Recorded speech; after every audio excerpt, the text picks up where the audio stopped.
So today, we can get this going, talk a few minutes about antennas. Why do we need antennas? So you can transmit and receive. What if you don't have an antenna? My old car has a broken antenna, radio antenna, because my son ran past it years ago, and it's so old I'm not going to replace it. The antenna, the mast, and all that other stuff costs more than the car's worth. But you know what I did? I took the broken antenna and stuffed it in there, and it kind of works a little bit. It's not great. Gets some noise on it. Doesn't have a lot of range, but it still works. So an antenna basically just a piece of wire. You may have seen, probably didn't see in the old days, my age, people broke the antenna, they put a coat hanger on. Worked just fine. Huh? One on your TV, coat hanger, and you move it around, directional antennas. I got a long time ago, 30 years ago, found a procedure that you could build a capacitive system and plug your TV into your wiring of your house and use the house wiring for a TV antenna. Didn't really work all that great. Why wouldn't that work all that great? Too much noise. That's what the capacitors were for, to filter out the 60 cycle, but you going to have any multipath in that stuff? What happens on TV if you get multipath? We talked about multipath. Huh? Ghosting. That's where you get the multiple pictures. That's differentiated between not having all the guns aligned. When I built a color TV one time, and you had to align all the guns, I turned it on, and there was a football game on. Not Virginia Tech, Jody. But they were like, we had 11. There were like 33 players on each team because of the ghosting. But multipath, ghosting, those kinds of things. That's what antennas are supposed to help prevent. The 802.11n standard actually uses multipath to increase the signal. We'll talk about that just a little bit at the end and the different techniques that it uses. We're going to be using the word diversity a lot, and what diversity here means is you just got more than one. So Chapter 4 is antennas. We need those things in order to be able to send and receive signals. And the type of antenna that we have is going to determine a great deal the range as well as the direction that we use the signal. We're going to talk about omnidirectional, the little rubber duckies that are on the access points, semi-directional, and highly directional antennas. Because again, when we're talking about doing this type of management, we're not talking about just setting it up in your house and getting coverage from your second floor to your basement kind of deal. What we're doing is talking about maybe connecting two buildings together, maybe setting up something on the warehouse. We talked about the warehouse, so that you have a 10,000 square foot warehouse and you're able to have constant wireless contact with all of the people on the floor. Or you may want to set up a wireless in a campus environment, campus not necessarily being a college. Cisco said that when they had their little van, trailer, bus, whatever it was, come through here, which was kind of neat, had a demo to where they showed their campus. They had complete wireless access, the Cisco campus, the Cisco facility out there, so that they could be on the system all the time. They could take their voice phones, and like it or not, they could actually locate people with their telephones in the campus itself. So explain the different concepts that relate to antennas. List the types of antennas, describe antenna coverage patterns, explain MIMO. MIMO, this is a new term. It came in multiple input, multiple output. That's the antenna diversity. Spatial diversity, different things that it uses, the MIMO, the 802.11n standard, in order to increase the usability of wireless networking. List the different antenna measurements, and we'll talk a little bit about antenna measurements as we go through. Antenna concepts, the basic concept, what an antenna is, what it does, the measurements for determining an antenna's performance. An antenna can and should actually help you increase your signal out. They should have a positive dB. Sometimes they don't. You might have a 1-to-1. They should have a positive dB in transmission and a positive dB in reception also. So all of those things that can happen to the signal from point A to point B, the fading, the free space, power loss, FSPL, all of those things can be helped out a little bit by transmit and receiving. And we're going to find out that in spite of the fact that the frequency ranges that we're talking about are unregulated ranges, the one thing that the FCC does control in these things, FCC, the U.S. control, is the power out. And you're supposed to have fixed antennas. I looked a little bit, poked around a little bit this weekend on different places, and I guess Amazon's got some high-gain antennas. They weren't very much, like $10 a piece, that you could just plug into your access points. They're going to be a little bit longer. They give you a better increase, a better signal strength than the standard access points. Would that help you? I guess it depends on what you're going to do with it. Keep in mind that it doesn't do you any good to go 1,000 yards with your access point if your telephone or your laptop or your tablet or whatever only come back 300 yards, because you have to have connectivity in both directions. So basically what's an antenna is a piece of wire. It's a material that allows electrical current to flow through it. It uses some other electrical properties in order to make this happen. It uses, and I'll tell you the terms that you don't have to know. It's going to use capacitance between the two. We're going to talk mostly about dipole antennas, and dipoles are two pieces of wire that are there. How do you get the signal flow through it? There's a capacitance, and the higher the frequency, the lower the capacitance. At these frequencies, the capacitance is essentially a short circuit, so it allows those to do it.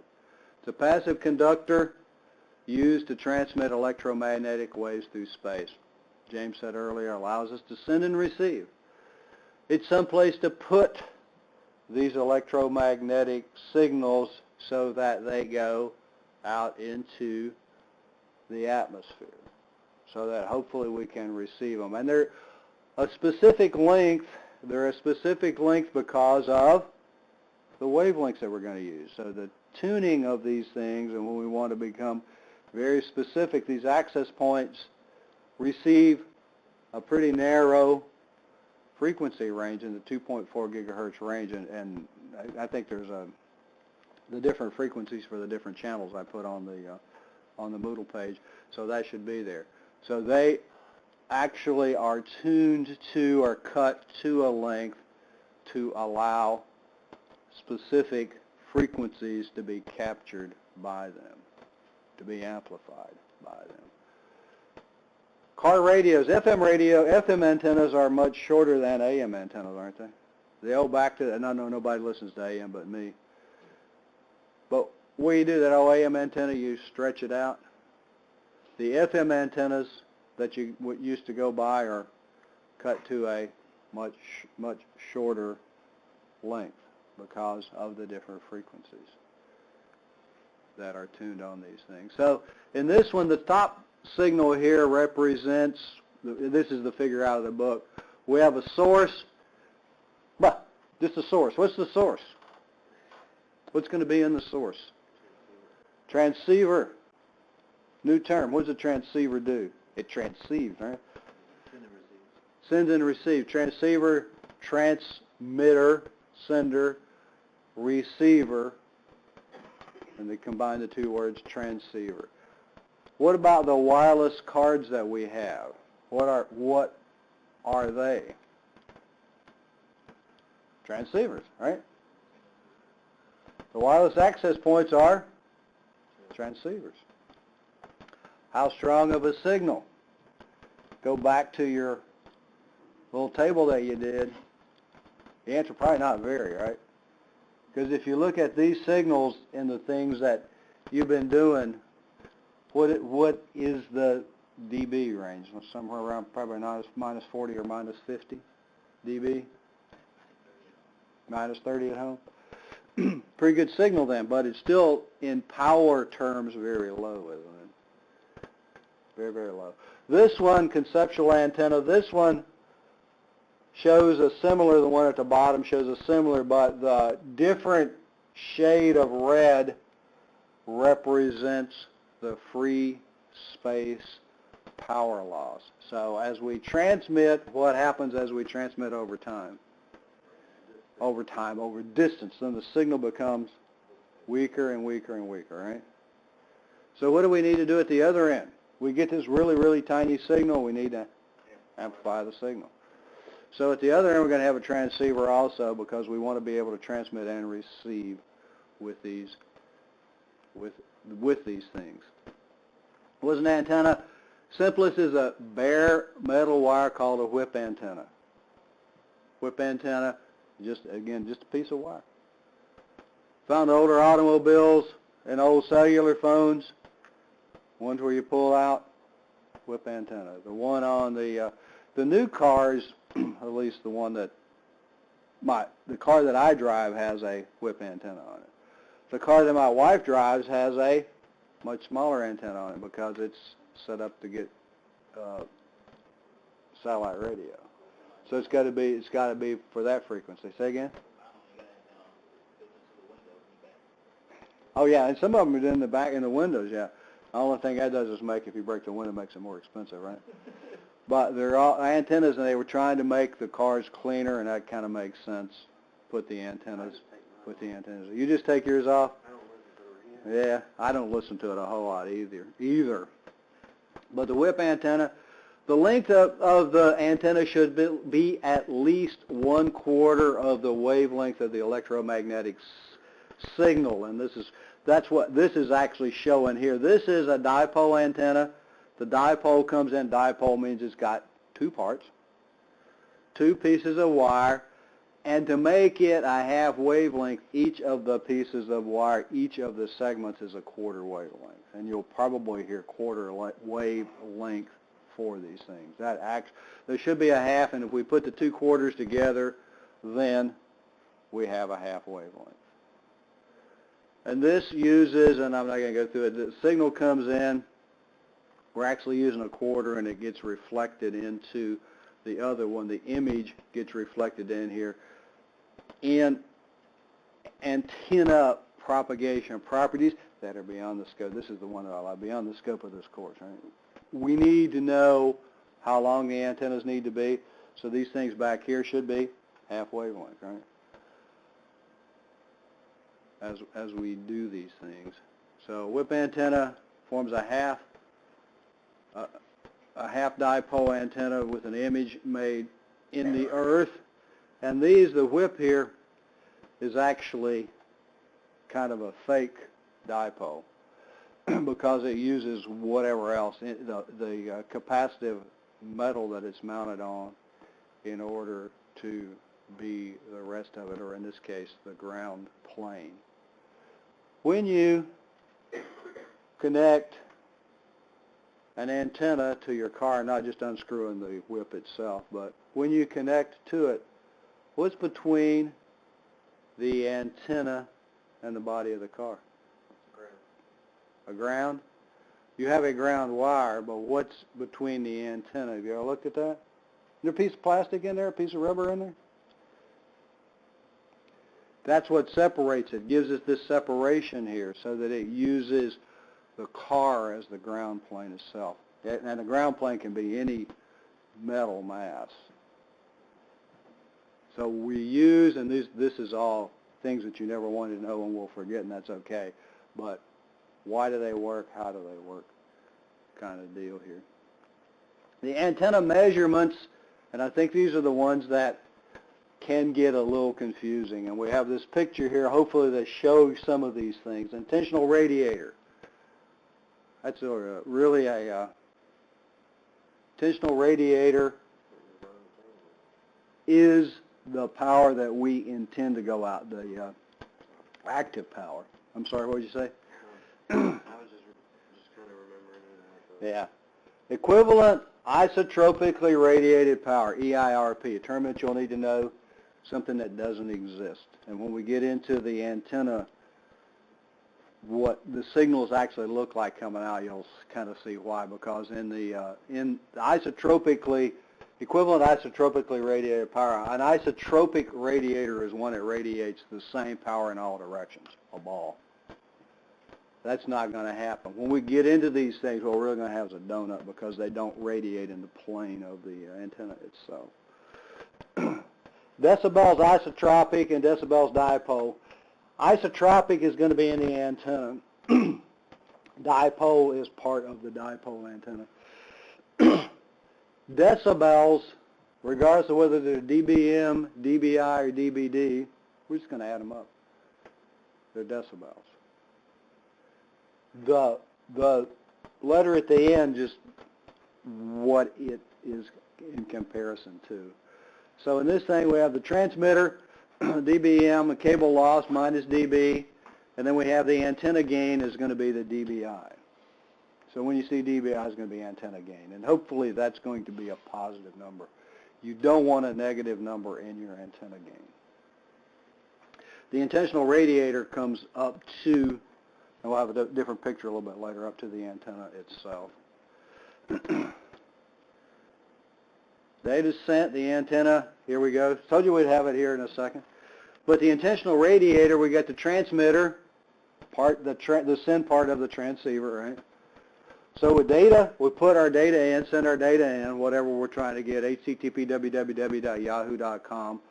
The data gets sent into the transmitter to the antenna cable or whatever we're going to have in it. Up to the intentional radiator. The intentional radiator is the point where the antenna, where we start getting the dBi connected to it.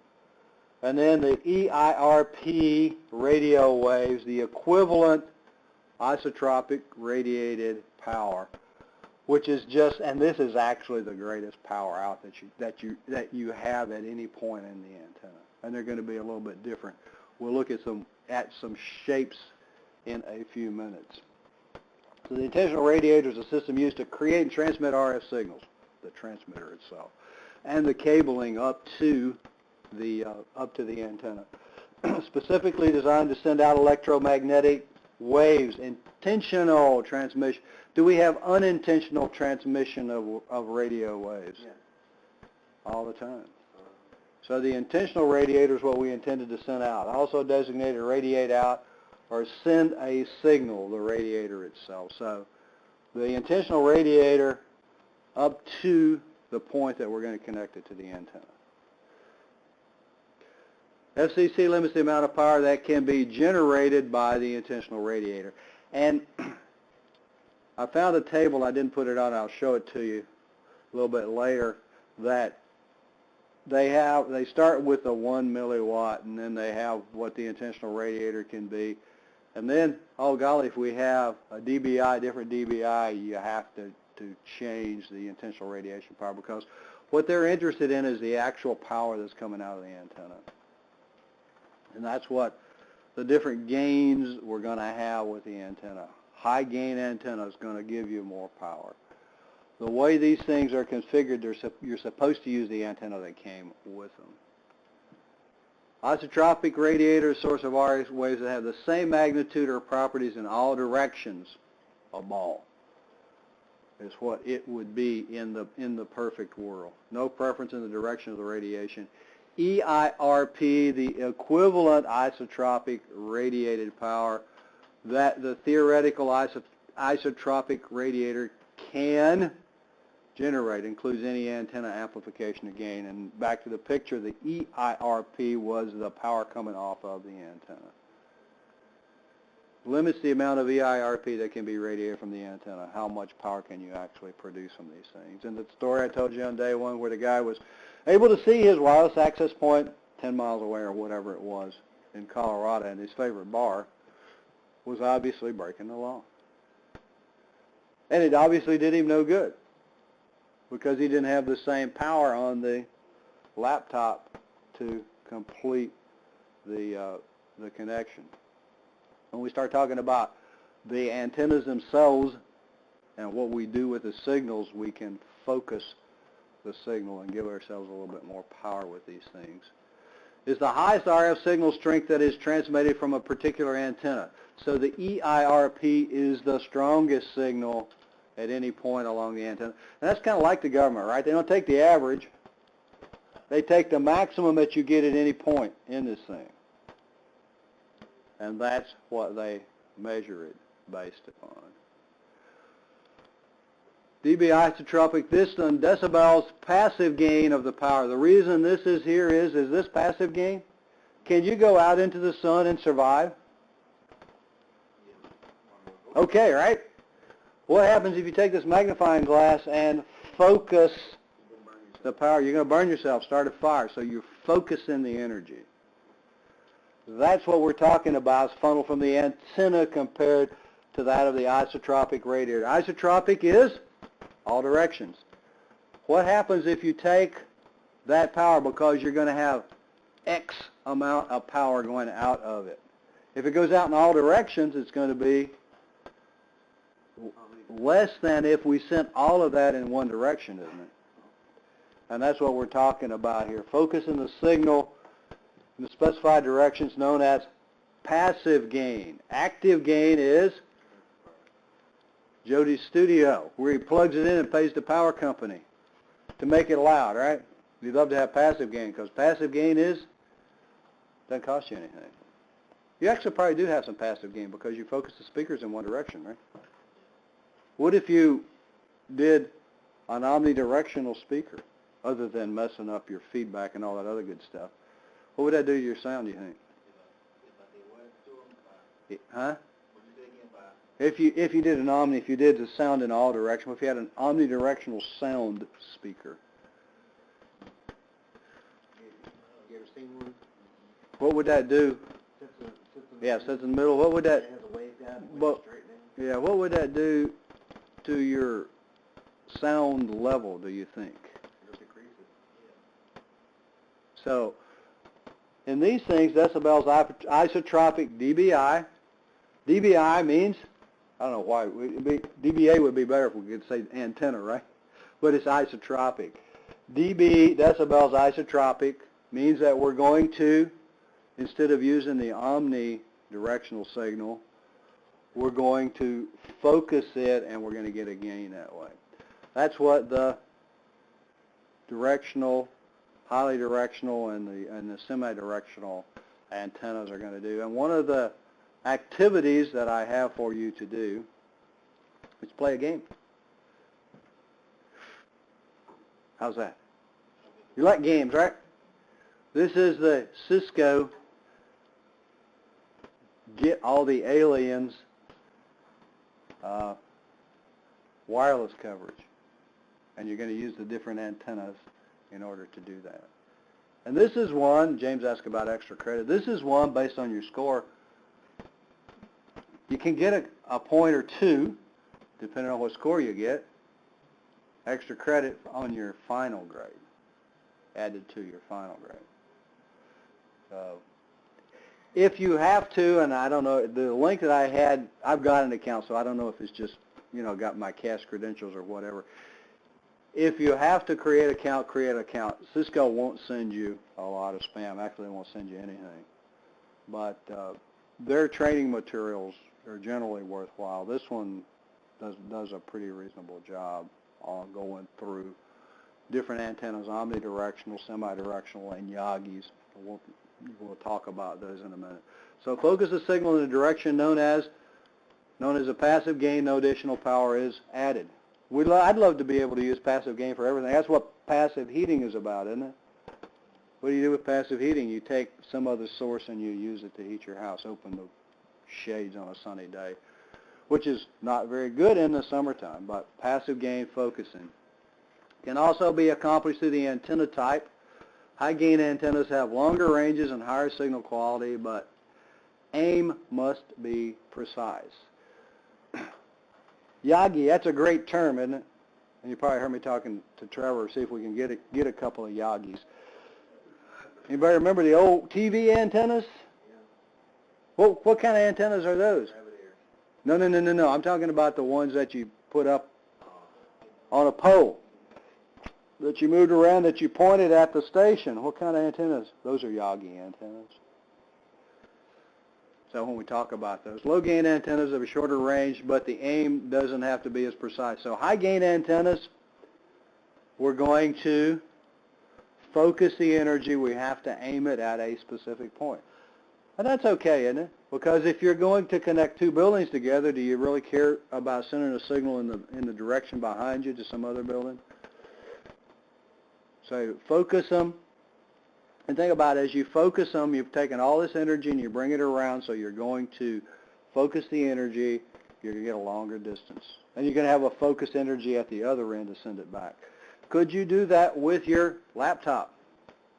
Sure, if you put a directional antenna on it. Go build a Pringles can antenna. I keep saying that. Somebody's going to do that one of these days, right? Longer range. When we talk about the range of wireless, we say it's what? 100 meters, 105 meters, 108 meters, whatever they talk about. Something like that, 300 feet. Open air. What does that mean? No obstructions. No obstructions and the standard antenna. What if we put in a directional antenna on it? You might be able to go a little bit further. A little bit further, like around 10 miles? No, not 10 miles. Don't think so? How about a highly directional antenna? You might be able to, if you have enough power, to get out there. About 40 miles? What's the antenna gain?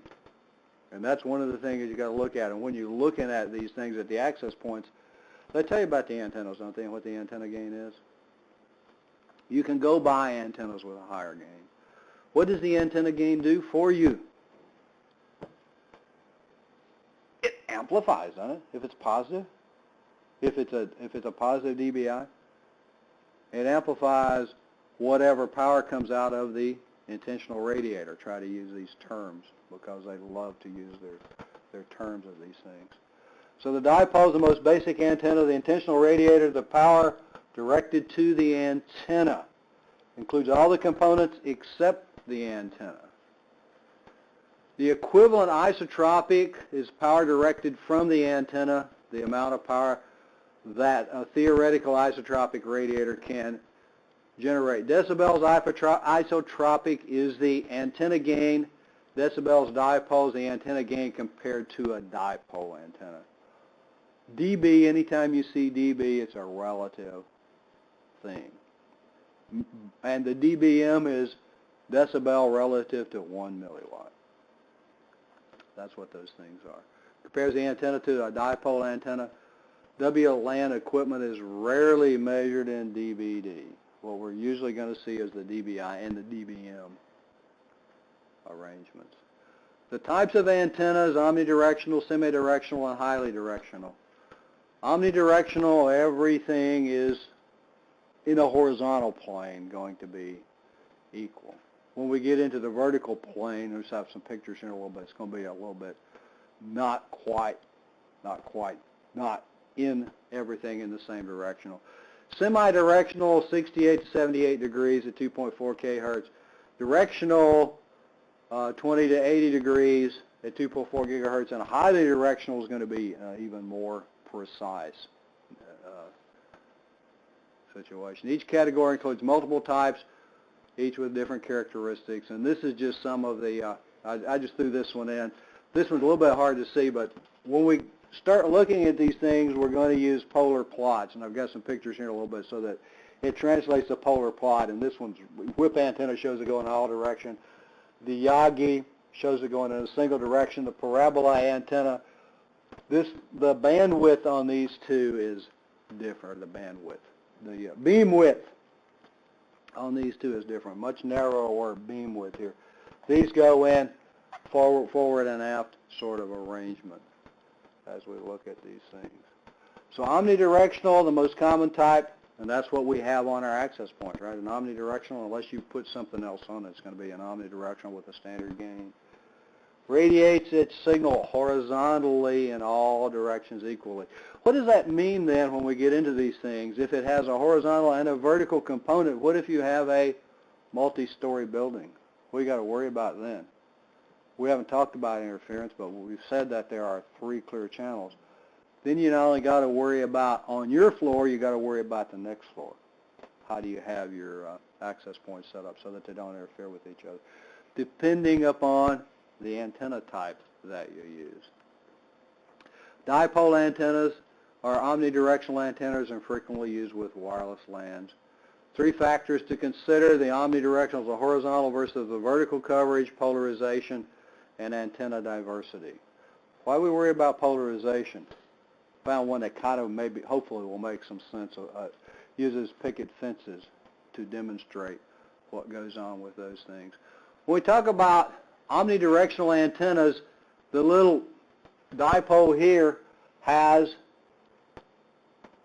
a horizontal and a vertical component.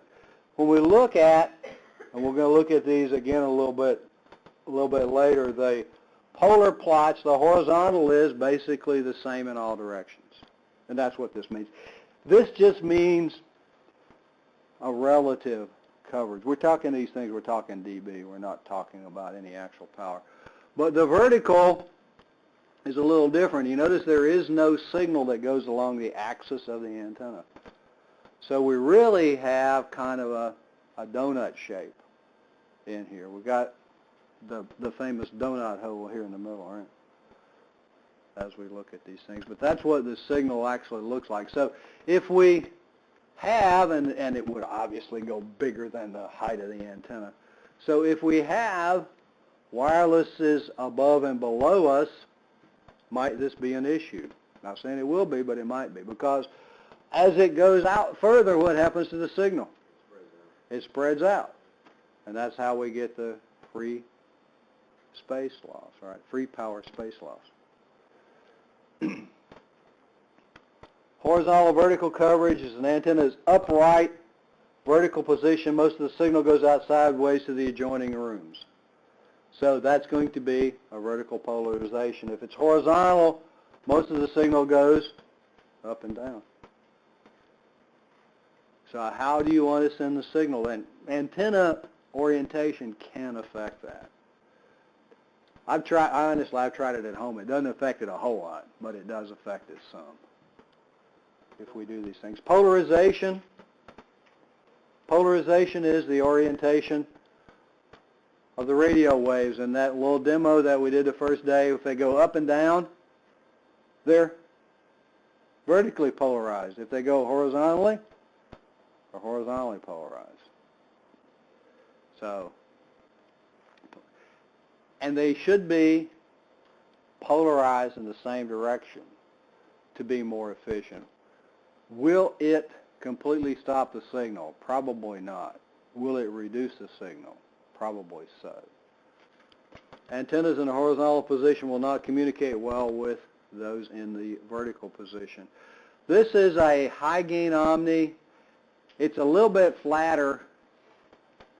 Should show a little bit flatter. We don't have as much rounding here. When we get high gain, we have, and remember when we go back to these things, we have the same amount of power. What the high gain actually does is same power out, flattens the signal. If we flatten the signal, what's going to happen to the vertical components of it? They're not going to be there. So if we had that, back to that same question, if we had that building that had access points above and below, we might want to use a high gain Omni to flatten the signal so that we didn't send it to the third floor and the second floor. Didn't send the signals there, that we kept the signals on our floor. You also, and we'll talk about some of these things and flatten them and what bandwidth and what beamwidth you want to use. What do hotels use? How are they going to do it?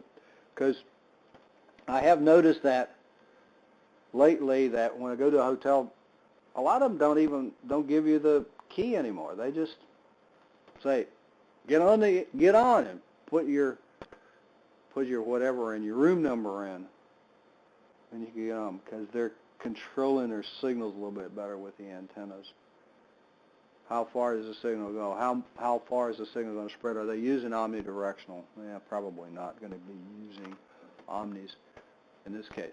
This one, the horizontal and the vertical, we have the big ones here are the main lobes, and then we have side lobes. The little small ones are the side lobes. They're not going to go as far. But when we get into vertical, this is kind of the way it looks, and the horizontal is still the same in all directions. Polarization, and we'll take a break after we talk about polarization here for a second. What's polarization? You polarize sunglasses. What do polarized sunglasses do? Are those the ones that you look under the water? Yeah, those are the ones that are supposed to stop the glare, right? This shows, you can see all of the colors. You've got the, whatever color blue that is, the yellow, the purple, and the green. And these are two lenses. As we start turning the lens over here in the second one, you notice that we see less and less and less of the light blue, less of each of the colors. Until we get around here, one of them is polarized at 90 degrees and one at 180 degrees, and you only see the little bit in the middle. Polarization. In signal polarization, the picket fence analogy, if we got this nice sine wave here with the rope, and if we have both pickets polarized in the same direction, signal can go right through, right? What did you say? It's going to burn your eyes. And burn your eyes. Yeah, that's what they used to tell us when we used to fly airplanes. Oh. We had to have polarized. Yeah, that polarized because you're out. You don't have as much atmospheric filtering. Yeah. So can go through, but if we have one that's vertical and one that's horizontal, what happens when it gets to the horizontal polarization? Blocks the signal. And that's what when we talk about polarized in the same direction, if you got a vertical in one transceiver, you need a vertical in the other transceiver.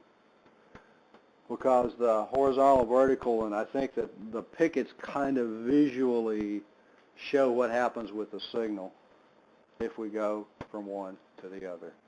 Let's take a break and then we'll finish. The further you get from the access point, the more impact all of this stuff is going to have on what goes on, the ability to receive and interpret it. Dipole antenna, see them on most access points. The ends, you don't necessarily see the antennas. Is that a true statement? Some of them you see them, some of them you don't see them. The 802.11n access points, a lot of them are hidden. Vertical and horizontal polarization, another picture to represent that. What's the orientation of the antenna? And that's all we're really talking about there. The access point itself, this one they're showing as a vertical polarization. The antennas are vertical. And these are going to laptops. They cheated here. They put a laptop with an external antenna, so that doesn't really matter, or does matter. But if we laid the antenna down, would it stop the signal? I don't think so. Will it weaken the signal, depending on the distance?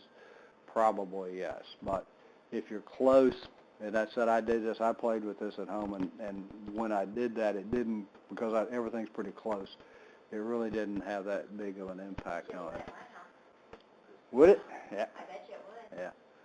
Omnidirectional antennas, antenna diversity, and this is a term that, to become familiar with, the ability of an access point to examine multiple copies of the received transmission and then select the best signal. What does that mean? One multipath is giving you Multipath, one's going to be better than the other one, right? a stronger signal than this one you were going to use. So it said, I'm going to use the strong one. That's a good thing, right? And we looked at multipath and what it can do with it. Why do we have two antennas on access points? Except mine at home, I've got one. Those are for multipath, antenna diversity. Diversity means we have more than one. So it selects the best signal, and this is called switching. In access points, it's called switching. We used in transmitting the transmit diversity. The access point can transmit on an antenna that most recently received the strongest signal. These are a little bit smarter. That's one of the reasons that some access points cost more than others. How much can they do? So in this diversity, receive the strongest signal that goes back on that antenna because that's where it has determined the best signal is going to be. These are some more characteristics of these things, and we notice that in these that the gain here, the 2.14 dBi gain, is the one that's almost circular. That would be the one we showed initially as the omnidirectional standard antenna. The 5 dBi gain is semi-directional. The 9 dBi gain, more directional. And the one down here at the bottom kind of shows that if we use these highly directional, and we might need an omnidirectional, highly directional, but you've got to be careful about it. It's connecting with one building and it's overshooting the other one. You may want that situation. Again, if we're on have a building that has multi-floors and we want to separate the floors, then you're going to want a more directional, a flatter signal when you do these things. Semi-directional focuses the energy. Sectorized. Anybody ever seen a sectorized antenna? Yeah, there's One right back here behind the building. Cell phones use sectorized antennas. Why would we want sectorized antennas? How many users can be connected to an antenna at any given time, typically? One, maybe? What about a sectorized antenna? If we have different sectors, we have different elements that different numbers of users can be connected at a time. We're going to look at an array in a minute. A lot of these are arrays, which means that you actually have more connection points inside the antenna. So sectorized antenna divides the coverage area into different sectors, gives each sector its own antenna so that we get better coverage, better dB gain, as well as you can have more connections to it. An array is multiple antennas that can be customized to send an optimal signal. Each antenna does not have to have the same power. And these things are semi-directional antennas, and we talked about the directional patch. That's the one that was not as focused as the other one. The Yagi is going to be more focused, and then we're going to have a highly directional, which will be the last ones I talk about, to do these things. This is just a picture of a directional antenna, an outdoor directional antenna, WLAN antenna, and then this is the polar plot for that directional antenna, just so you start getting used to looking at those things. And this is the sectorized antenna. Cell phones use sectorized antennas. An array, and this is what an array would look like. It's just different channels, different frequencies in the same package. They can all be operating differently. Beamforming array, an active beam. This is just the dynamic beamforming adaptive antenna. Boy, array. That's a mouthful, and it takes the best signal and uses it. Highly directional antenna, a narrow focused beam. What happens is the narrower we get the beam, what happens to the power out? It's going to go up, isn't it? Because we have the same amount of power whether we spread it out over 360 degrees, but if we bring it into a narrow beam, 10 degrees, 5 degrees, then we're going to have a whole lot more power. Just like the magnifying glass, what makes it use that power. Because, yes, the sun's warm when we're out in it, but when we focus that sun's energy, we can start a fire, burn yourself, whatever else. I know over time it'll still burn you eventually, right? Highly directional antennas, parabolic dish. The gain on this one's 28 dBi. That's a lot of gain based on what we said before, because we said these are what, 2.3, 2.4 dBi. 28 dBi. Well, let's don't do it, but think about using the 10s and the 3s. How much has this amplified that gain? It's 26 dB higher, right? From the 2 whatever dB, roughly 26 dBi higher. That's 2 10s, so we multiply the milliwatt by 10 twice, we get 10 100. And then we double it twice, right? 200, 400 milliwatts in order to do those things. The beam width, horizontal beam and the vertical beam is 6 degrees. These are going to be a little bit harder to align. And if we have the solid antennas like this one is showing, what's wind going to do to it? Going to blow it over, going to move it around, can actually change it. You may want to, in windy areas, there are grid antennas that you may want to use. And the horizontal and vertical beam, the horizontal and vertical polar charts are both very narrowly focused. So we have very small in both directions, very small beam width. The antenna coverage patterns, and I've already kind of talked about them, azimuth and elevation, beam width, we'll talk about briefly. Fresnel zone is something that you need to know about for long distance transmission, because we talked about line of sight, and our line of sight is if we can see something, right? That's not what RF line of sight is going to be.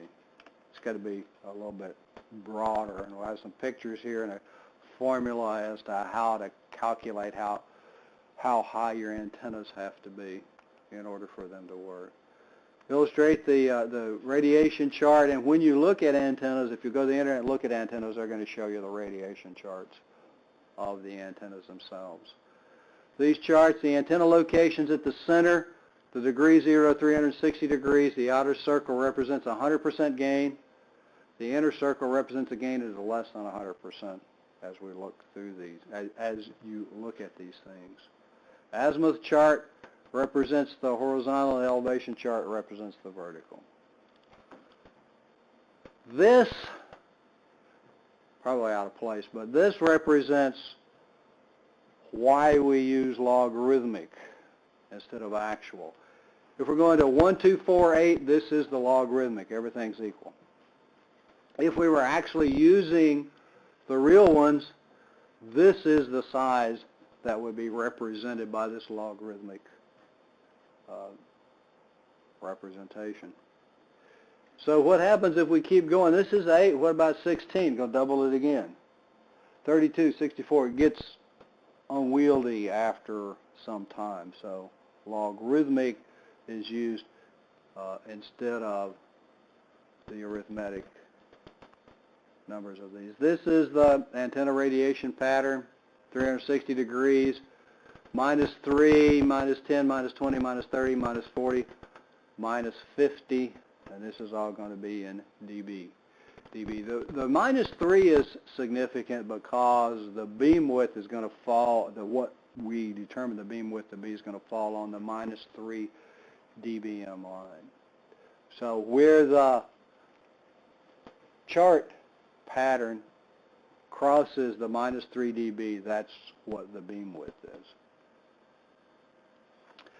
Omnidirectional plot, and this one's got the dipole, it's got a little bit different orientation, turns the ball a little bit, and the azimuth and elevation, these didn't change, but if we orient the antenna differently, we're going to orient the signal a little differently. The polar plots are based on the axis of the antenna itself, not the axis of the Earth. Yagi antenna. Yagi looks like an old UHF antenna, doesn't it? If you ever had to use one of those things. And its plots are much more focused, much more concentrated. And the one up here, the 3D pattern, shows you what it's going to look like. Got multiple side lobes down here in the elevation, multiple side lobes in the azimuth. So both of them have multiple side lobes. And if you look at these things closely, it's got a dipole antenna would be here. It's got a reflector on the backside of the dipole. And all these other elements are called directors. And you point the antenna in the direction of the directors. Beam width, a measure of the transmission's width determined by locating the peak radiation intensity, and it's at the 3 dB point. I have a chart here in a second to show you where you would find that. So the beam width of minus 3 dB, and it's easy to draw a nice circle and say minus 3 dB. How do you determine that minus 3 dB? You probably can see this. What's a guess at what the beam width is going to be on this antenna? Give me a guess. 60 degrees. 30 degrees, right? Is it going to be 60 degrees? Where's the 3 dB? Here's a minus 5, so 3 dB is going to be right in here. It's about halfway between 0 and 330. What's that? About 30 degrees, 15 degrees on each side, right? Roughly, if you were looking at these things. So it's going to have about a 30 degree beam width. Just answer one of your cert questions. Fresnel Zone, RF line of sight, theoretical straight line between the transmitter and the receiver. An object that is close to the path of the RF transmission can impact the signal, and that's what this Fresnel Zone is about. Fresnel Zone is the area that has to be clear of obstacles, trees, buildings, mountains, and on and on and on, so that the signal gets to the other end uninterrupted. An elliptical area immediately surrounding the visual line of sight of the RF transmission. What's an elliptical? What it's really going to look like is kind of like an elongated football when we get there. General rule, 60% of the first Fresnel zone must be clear of obstacles. So it's got to be 60% clear of the first Fresnel zone. There are going to be multiples of those. So when we get into this thing, this is actually kind of looks like a dirigible, doesn't it? The transmitter and the receiver, this is the way the signals are going to expand, and we've seen that when we did the compressed signal and did the 3D of them. They kind of look that way because you've got a transmit and a receive. This would be from the end down here is going to be circular. The first Fresnel zone, the second Fresnel zone. When we go in here, the strongest signal point source as we go through these things. So 60% of the antenna gain changes. The Fresnel zone size does not change. The Fresnel zone is only based on frequency and distance. We have a formula here in a second as to how you calculate it. So 60% of the first Fresnel zone of the 60% of that has to be clear of obstacles in order for the signal to transmit properly. Raising the antenna, say steps for mitigating the obstacles. Chainsaw. Would that work? Cut down the trees. Can't cut down a building though, can you? You raise the antenna. Raise the antenna. Increase the height of an existing tower. Should be tower, I think. Build a new structure that's tall enough. Locate a different mounting point on another building. Cutting down trees. So the basic answer is either take down the obstacle or raise your antenna. These are some pictures here, the trees and the mountains. What this one's showing here is earth bulge. If this distance is greater than 7 miles, you have to take into account earth bulge distance. Oh, the earth bulge when you're doing the height of these things. So in this one, we could go in here, calculate the 60% of the Fresnel zone, and find out what the highest obstacle between point A and point B could be. Calculate the height, the radius of the first Fresnel zone, the H is 72.2 times the square root of D over 4F. That's okay, but is that what we're really interested in? What do we want to know? Fresnel zone minimum clearance, right? The 60% is what we care about, isn't it? 43.3 times the square root of D, the distance, over 4 times the frequency. Don't see power in here anywhere, do you?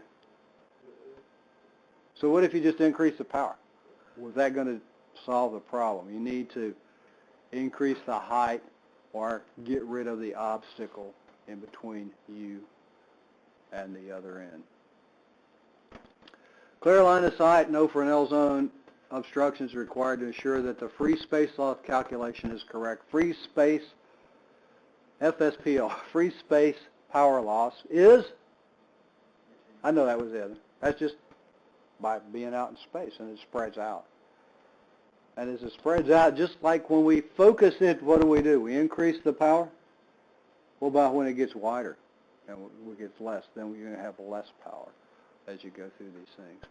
Fresnel Zone is blocked, raise the antenna, or do away with the obstacle itself. MIMO, new topic, different antennas. MIMO stands for? In and out. Multiple in, that does, multiple in, multiple out. Why is that handy?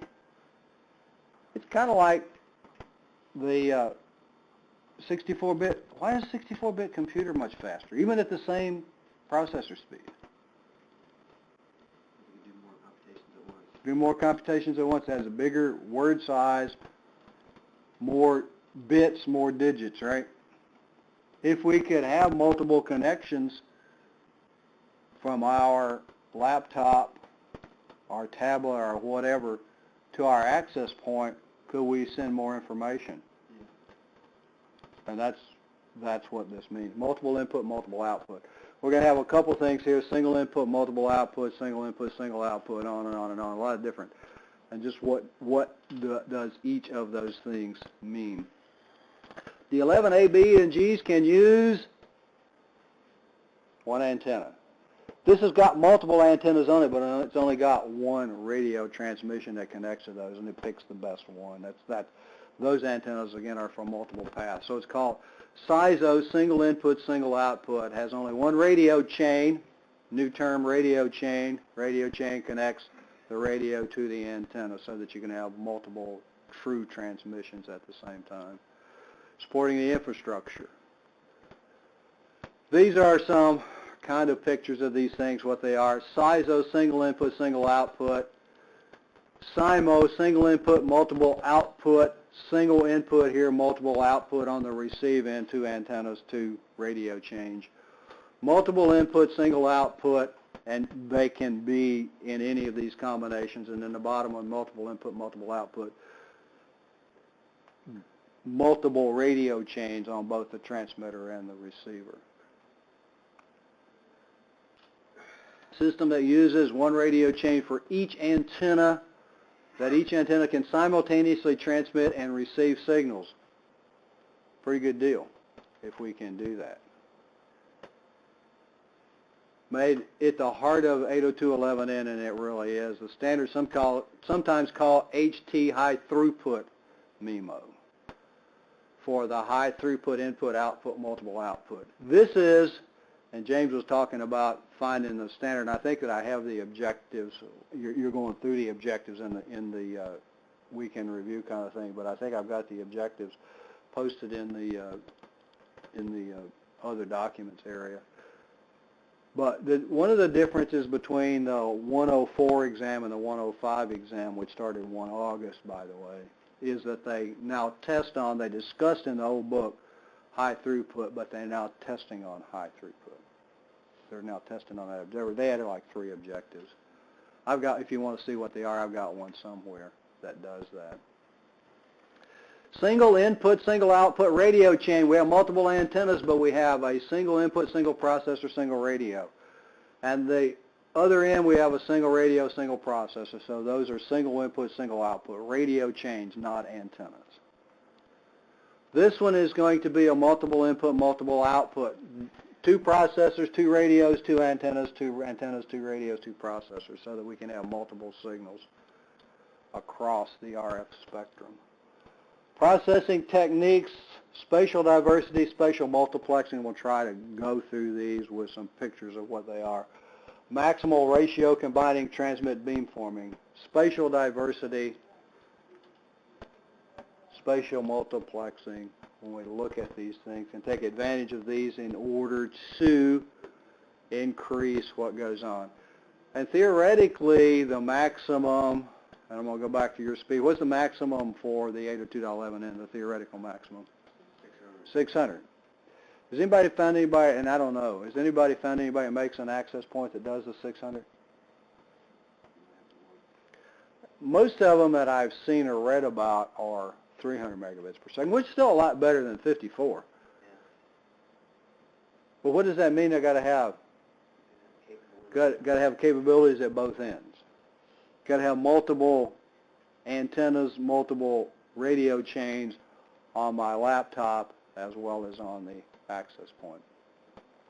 The access points that you get in the building here are in. And I don't know how many antennas they have, but if you look at them, they are 802.11n. The wirelesses in these machines are in. They're the proposed standard, but they are ends. So MIMO can take advantage of the signaling processes to create higher throughput. Spatial diversity, sending the same transmission out from different antennas, take different paths. The old multipath, what would that do for us? What if they got there in phase? Then it would increase the signal. And it takes advantage of the multipath to try to make the signal stronger. Can increase the reliability of the signal. These transmissions take different paths called spatial. So spatial, you notice when you read these things, do these things, they're really fancy words, right? What we're talking about, spatial diversity. What does that mean? Multipath? Takes advantage of it.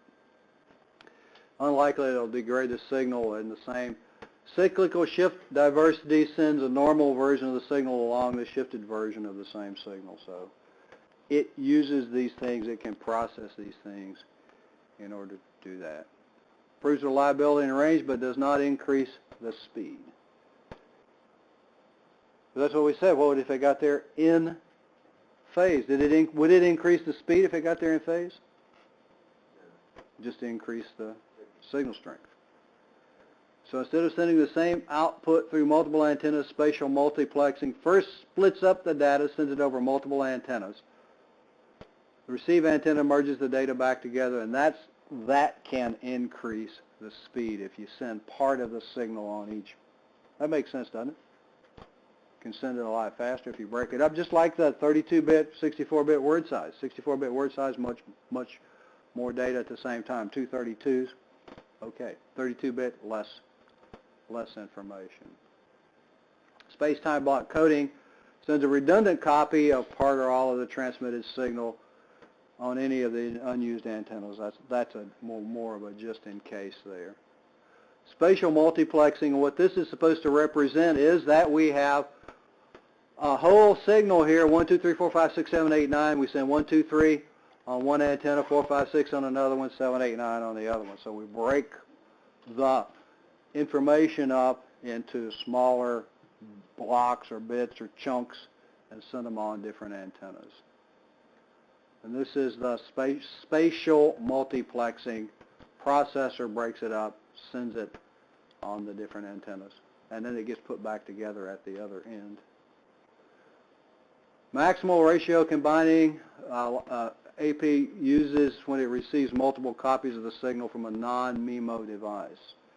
Non-MIMO device would be our A, B, or G device. Receive multiple copies of a multipath signal on its receive antennas, multiplies each received signal by the weight that is proportional to the signal amplitude, so it's going to use all of these things. A strong signal is further amplified while weaker signals aren't used. So kind of a multipath, same thing, except it doesn't have the ability to increase the speed. It can only increase the range with these things. Transmit beamforming is used for reducing outside interference and allows the antenna systems for different directions and bandwidths. What this does is explicit feedback technique in which the receiver makes a series of computations and sends them to the transmitter, which then uses them to configure how to make the best transmission. So these in standard devices really are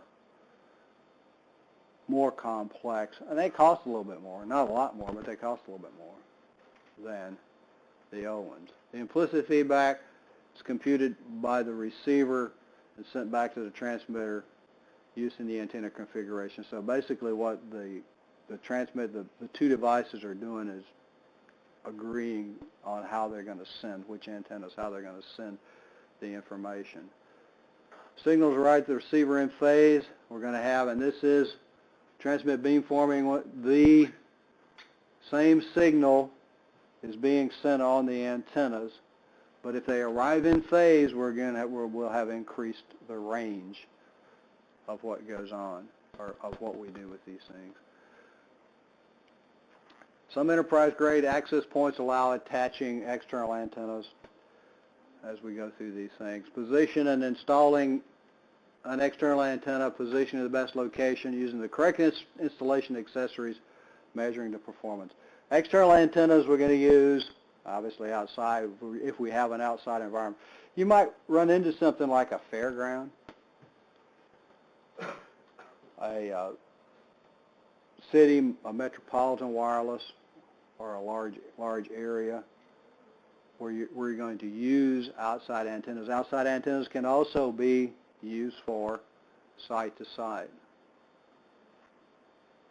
AP should locate it near the middle if we're using the no real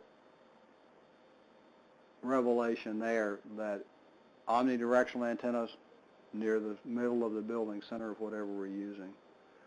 Antennas should be positioned as high as possible to avoid obstructions, to deter thieves, and I think this is the big one, or to deter your students from diddling with it and breaking the antennas and pushing the reset button and wiping out all the configurations, and now all of a sudden your classroom doesn't work anymore because there actually was a key that had to be put in. You got to go back and reconfigure everything.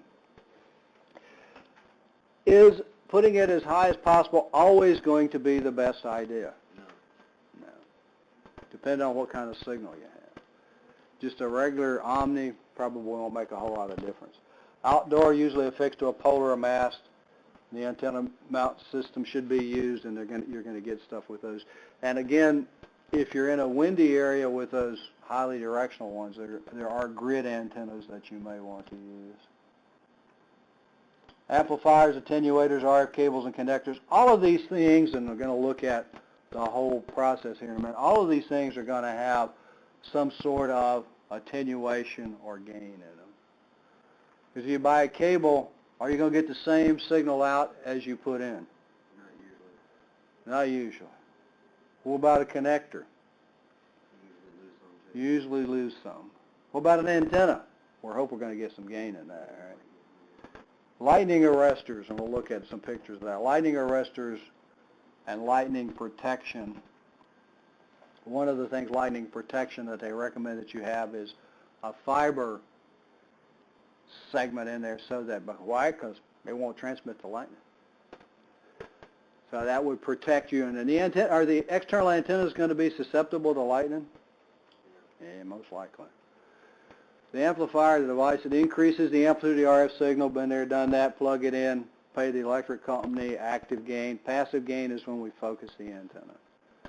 Unidirectional amplifier increases the RF signal level before it's injected into the transmitting antenna. Bidirectional RF signal boosts the RF signal before it's injected into the device that contains or is directly connected to the antenna. Most amplifiers are WLAN or bidirectional. Attenuators decrease the RF signal. Why would we want to do that? Too much. FCC regulates the power on these things. They don't regulate the control. They don't control the frequency, but they do control how much power you can have on them. Fixed loss limits it to a specific amount. Variable loss allows the user to set the amount of power loss. Most of them are going to be fixed loss. RF cable and connectors, the cable should be as short as possible. You're going to have losses across the cables. You're going to have losses across the connectors. And the connectors should be rated for loss. Match the electrical capacity of the connectors. Purchase pre-manufactured cables. I'm really a fan of that, having made a lot of wire around here. I'm not sure that you can make it as good as the machines make it. So if you can buy pre-made cables, probably going to be better. That's not always going to be the case, but it's probably going to be better. A RF signal splitter device with one input and two or more outputs. Cable modem uses a splitter, doesn't it? Mine does. Got part of it goes to the TV portion, part of it goes to the modem itself. So a lightning arrestor picks up electrical spikes from a nearby lightning strike, not a direct strike on your antenna. Limits the amplitude of the signal, and what we got here is we have a lightning arrestor. The antenna's out here. If it's in the tree near it, it's going to shunt that to ground. If you get a direct strike, you're probably going to wipe out everything else. That's why they do recommend a fiber cable between the antenna structure and the switch, the access point, all the internal structure, because the fiber is not going to be able to conduct the electrical strike. Since it's light, it doesn't care about the RF. The measurement, the link budget, we'll look at that quickly. I'm getting close. System operating margin, and the VSWR, which I know is in this week. VSWR is just mismatched connectors. The link budget is a rough calculation of all the known elements that link this thing together. We're going to look at one here just in a second. We'll have the proper strength when it reaches its destination. So it's all of the gains and all of the losses, what you start with, what you're going to get out. The link budget takes in the antenna gain, the free space loss, the frequency of the link, the loss in each connector, the number of connectors, the path length, the power of the transmitter, the total length of the transmission cable. So what we're really going to do is take all of these components into effect. So the transmitter in this one, and I've got a sheet here in a second that will go through the arithmetic, plus 10 dBm, the transmitter. The 10 foot of cable here minus 0.44, the lightning arrestor minus 0.1, the 50 feet of LMR 600 cable minus 2.21, the parabolic antenna plus 25 dBi. And then we're going to have the free space loss 10 kilometers minus 120 dB. All of these dBs are going to work together. And the parabolic, we're going to give the parabolic plus 25 back to the receiver. So we're going to get gains and losses on each side of it. In this one, the transmission signal, we start out with a transceiver of 10 dBm. That's what that one was. Then we had the 10 feet, the minus 44, the lightning arrestor is the 0.1, the 50 feet, the minus 2. The parabolic was plus 25, minus 120 for the free space power loss.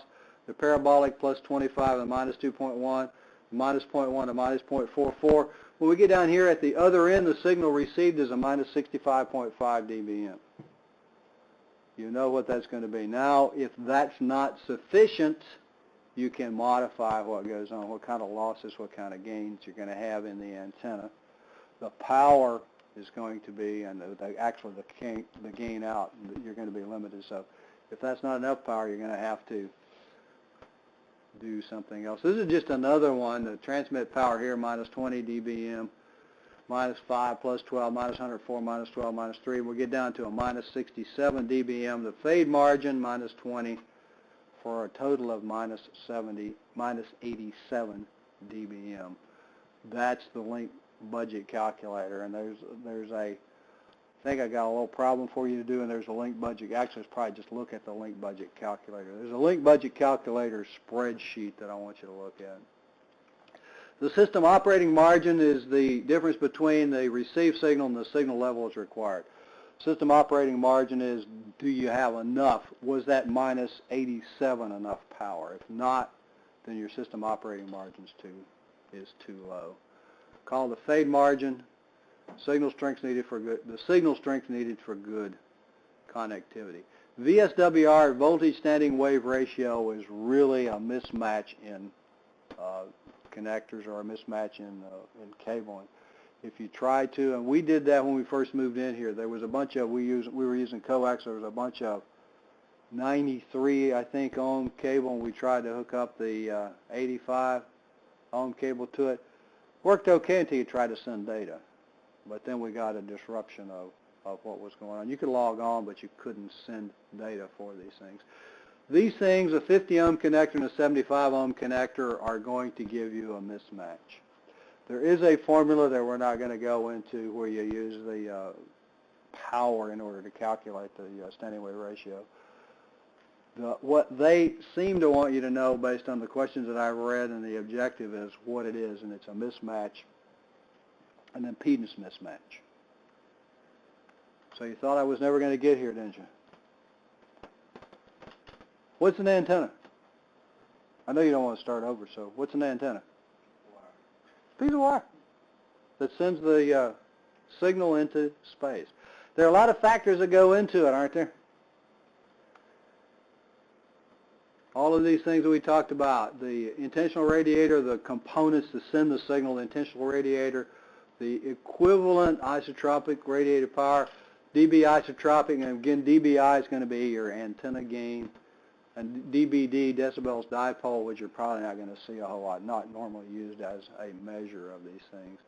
The antennas, the Omni, the semidirectional, and the highly directional antennas we talked about.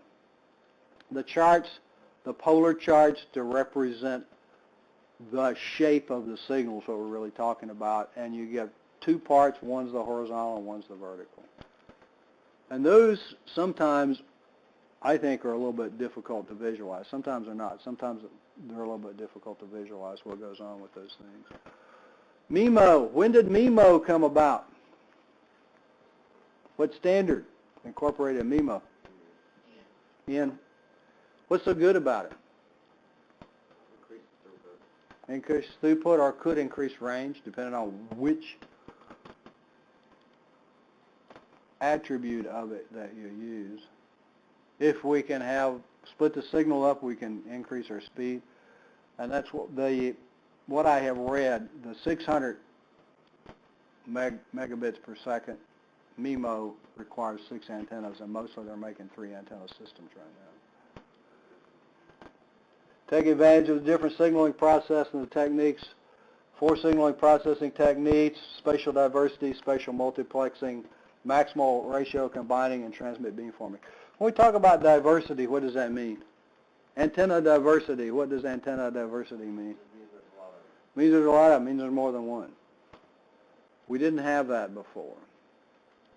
External antennas, got to get them aligned. You have to have some sort of an alignment. Is RF line of sight the same as visual line of sight? Just because you see it, does that mean you can talk to it? No, because we have this Fresnel Zone business that we have to go about. And then you may also have to worry about, depending on how far you're going, you may have to worry about the earth bulge. If you're more than 7 miles, you have to worry about the curvature of the earth when you do those things. Questions? Probably just want me to quit, huh? Questions? Going once, going twice.